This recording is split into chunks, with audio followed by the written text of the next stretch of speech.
Assalamu alaikum wa rahmatullah wa barakatuh, sourate 42, Ash-Shura. La consultation.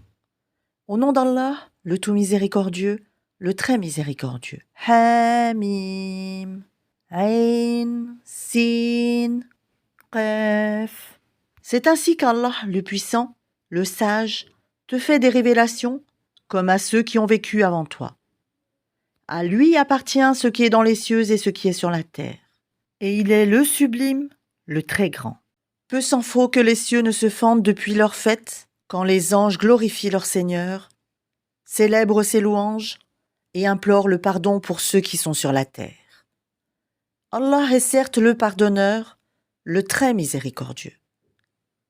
Et quant à ceux qui prennent des protecteurs en dehors de lui, Allah veille à ce qu'ils font. Et tu n'es pas pour eux un garant. Et c'est ainsi que nous t'avons révélé un Coran arabe, afin que tu avertisses la mère des cités, la Mecque, et ses alentours, et que tu avertisses du jour du rassemblement, sur lequel il n'y a pas de doute, un groupe au paradis et un groupe dans la fournaise ardente. Et si Allah avait voulu, il en aurait fait une seule communauté.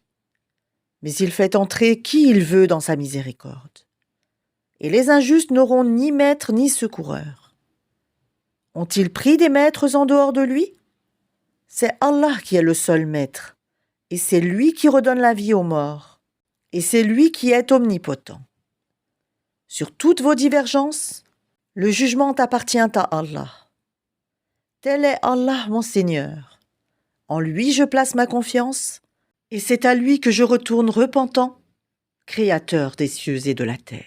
Il vous a donné des épouses issues de vous-mêmes et des bestiaux par couple. Par ce moyen, il vous multiplie. Il n'y a rien qui lui ressemble, et c'est lui, l'audient, le clairvoyant. Il possède les clés des trésors des cieux et de la terre. Il attribue ses dons avec largesse, ou les restreint à qui il veut. Certes, il est omniscient. Il vous a légiféré en matière de religion, ce qu'il avait enjoint à Noé, ce que nous t'avons révélé, ainsi que ce que nous avons enjoint à Abraham, à Moïse et à Jésus. Établissez la religion, et n'en faites pas un sujet de division. Ce à quoi tu appelles les associateurs leur paraît énorme. Allah élit et rapproche de lui qui il veut, et guide vers lui celui qui se repent. Ils ne se sont divisés qu'après avoir reçu la science, et ceci par rivalité entre eux. Et si ce n'était une parole préalable de ton Seigneur pour un terme fixé, on aurait certainement tranché entre eux. Ceux à qui le livre a été donné en héritage après eux sont vraiment à son sujet, dans un doute troublant. Appelle donc les gens à cela. Reste droit comme il t'a été commandé. Ne suis pas leur passion, et dis « Je crois en tout ce qu'Allah a fait descendre comme livre, et il m'a été commandé d'être équitable entre vous. Allah est notre Seigneur et votre Seigneur. À nous nos œuvres et à vous vos œuvres. Aucun argument ne peut trancher entre nous et vous. Allah nous regroupera tous, et vers lui est la destination. Et ceux qui discutent au sujet d'Allah, après qu'il a été répondu à son appel, leur argumentation est auprès d'Allah sans valeur. Une colère tombera sur eux et ils auront un dur châtiment. C'est Allah qui a fait descendre le livre en toute vérité, ainsi que la balance.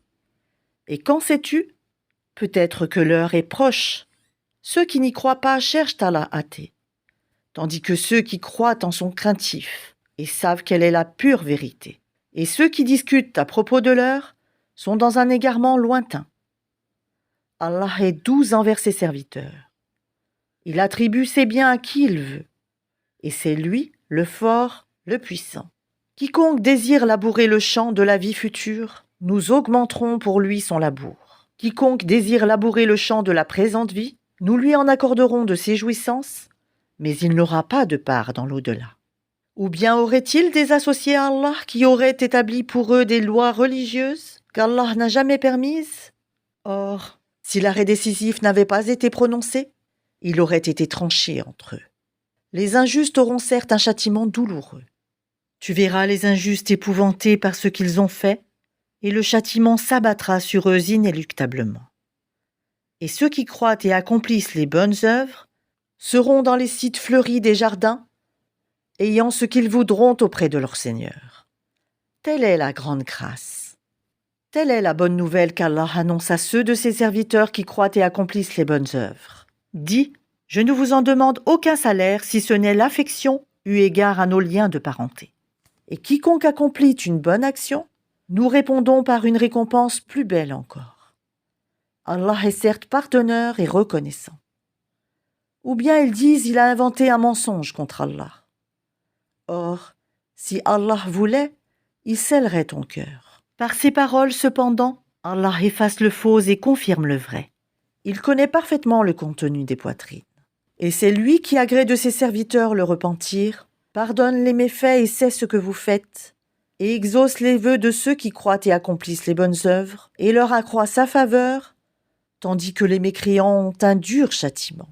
Si Allah attribuait ses dons avec largesse à tous ses serviteurs, il commettrait des abus sur la terre. Mais il fait descendre avec mesure ce qu'il veut. Il connaît parfaitement ses serviteurs et en est clairvoyant. Et c'est lui qui fait descendre la pluie après qu'on en a désespéré et répand sa miséricorde. Et c'est lui le maître, le digne de louange. Parmi ces preuves est la création des cieux et de la terre et des êtres vivants qu'il y a disséminés. Il a en outre le pouvoir de les réunir quand il voudra. Tout malheur qui vous atteint est dû à ce que vos mains ont acquis. Et il pardonne beaucoup. Vous ne pouvez pas échapper à la puissance d'Allah sur la terre. Et vous n'avez en dehors d'Allah ni maître ni défenseur. Et parmi ces preuves sont les vaisseaux à travers la mer, semblables à des montagnes. S'il veut, il calme le vent, et les voilà qui restent immobiles à sa surface. Ce sont certainement là des preuves pour tout homme, endurant et reconnaissant. Ou bien, il les détruit en punition de ce qu'ils ont acquis comme péché. Cependant, il pardonne beaucoup. Ceux qui disputent à propos de nos preuves savent bien qu'ils n'ont pas d'échappatoire. Tout ce qui vous a été donné comme bien n'est que jouissance de la vie présente.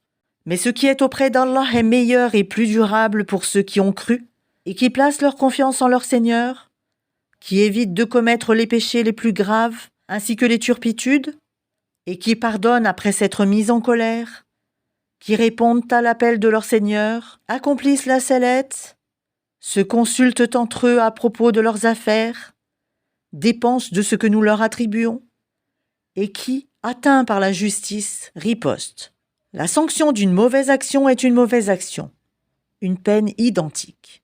Mais quiconque pardonne et réforme, son salaire incombe à Allah. Il n'aime point les injustes. Quant à ceux qui ripostent après avoir été lésés, ceux-là, pas de voie, recours légal contre eux.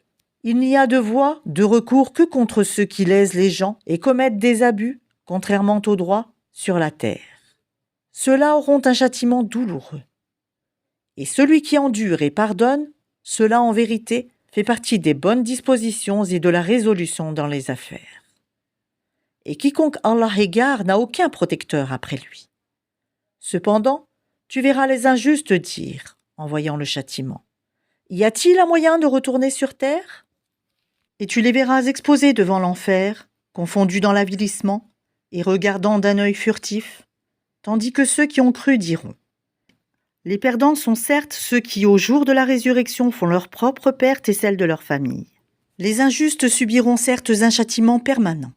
Ils n'auront pas de protecteur en dehors d'Allah pour les secourir, et quiconque Allah égare n'a plus aucune voie. Répondez à l'appel de votre Seigneur avant que ne vienne un jour dont Allah ne reportera jamais le terme. Ce jour-là, nul refuge pour vous et vous ne pourrez point nier vos péchés. S'ils se détournent, nous ne t'avons pas envoyé pour assurer leur sauvegarde. Tu n'es chargé que de transmettre le message.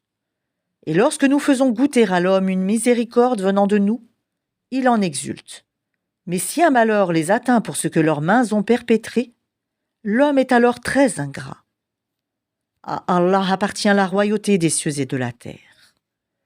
Il crée ce qu'il veut, il fait don de filles à qui il veut, et don de garçons à qui il veut, ou bien il donne à la fois garçons et filles, et il rend stérile qui il veut. Il est certes omniscient et omnipotent. Il n'a pas été donné à un mortel qu'Allah lui parle autrement que par révélation, ou de derrière un voile, ou qu'il lui envoie un messager, ange, qui révèle par sa permission ce qu'il, Allah, veut. Il est sublime et sage. Et c'est ainsi que nous t'avons révélé un esprit, le Coran, provenant de notre ordre. Tu n'avais aucune connaissance du livre ni de la foi, mais nous en avons fait une lumière par laquelle nous guidons qui nous voulons parmi nos serviteurs. Et en vérité, tu guides vers un chemin droit, le chemin d'Allah à qui appartient ce qui est dans les cieux et ce qui est sur la terre. Oui, c'est à Allah que s'acheminent toutes les choses.